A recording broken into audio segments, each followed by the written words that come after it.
Hello mga kaibigan, ngayon ay magluluto tayo ng sisig na may tokwa. Yes, so ngayon, hindi lang puro karne ang ilalagay natin. Ngayon, dadayain natin ang ating sisig. Lalagyan natin siya ng tokwa.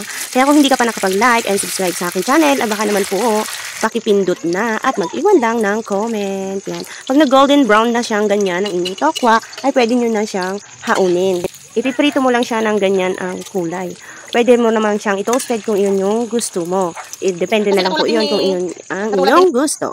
At habang nga guys, nakasalang ang ating tokwa dun sa labas kasi sa kahoy lang talaga ako nagluluto kasi mas gusto ko dun gawa ng nakakatipid. Ngayon maghiwa naman tayo ng kalamansi habang inaantay natin yung iba pang nakasalang na tokwa. Tapos guys, wala na akong karning stock na malaki ang slice. Ito ay nakahiwa-hiwa na sanang nakalaan para sa pangsahog-sahog pag magugulay. So, syempre, parang natakam ako na gumawa ng sisig. So, kahit chop-chop na siya, pinirito ko pa rin siya ng ganyan.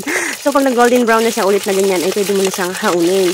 Mas maganda kasi yung ganyan ang pagkaprito lang niya yung brown-brown, gawa ng mas malambot-lambot lang siyang hiwa-hiwain. Medyo maproseso lang ang pagluluto ng sisig, pero wow, sulit naman ito kapag ito ay nagawa mo na.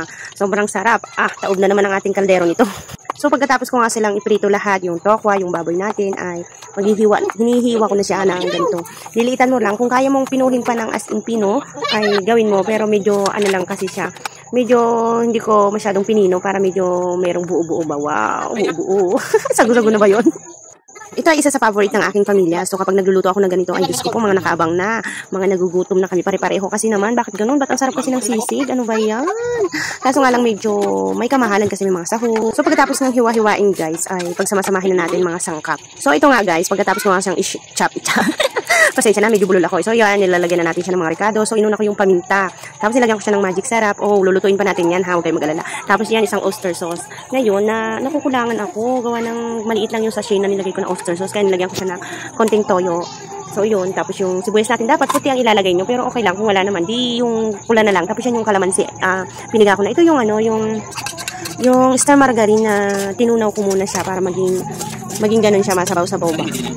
Tapos, i-mix-mix lang natin together. At dahil nga, guys, syempre, meron akong mga chikiting. So, dalawa.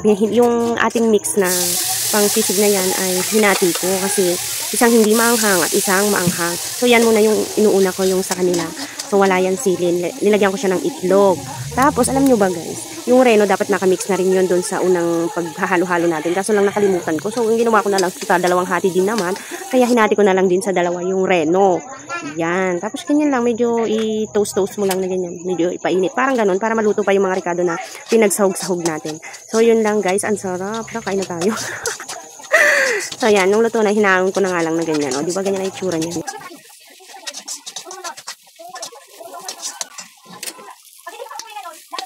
Ito naman yung sa aming mag-asawa, guys. O, yan. Yung kalahati na, o, di ba, ubos na. Yan na yung kalahati. So, kasi yan, lalagyan natin siya ng, o, yan na, yung sili. O, yan ang pampasarap. Yan ang the best talaga. Tapos yung kalahati ng reno, yan.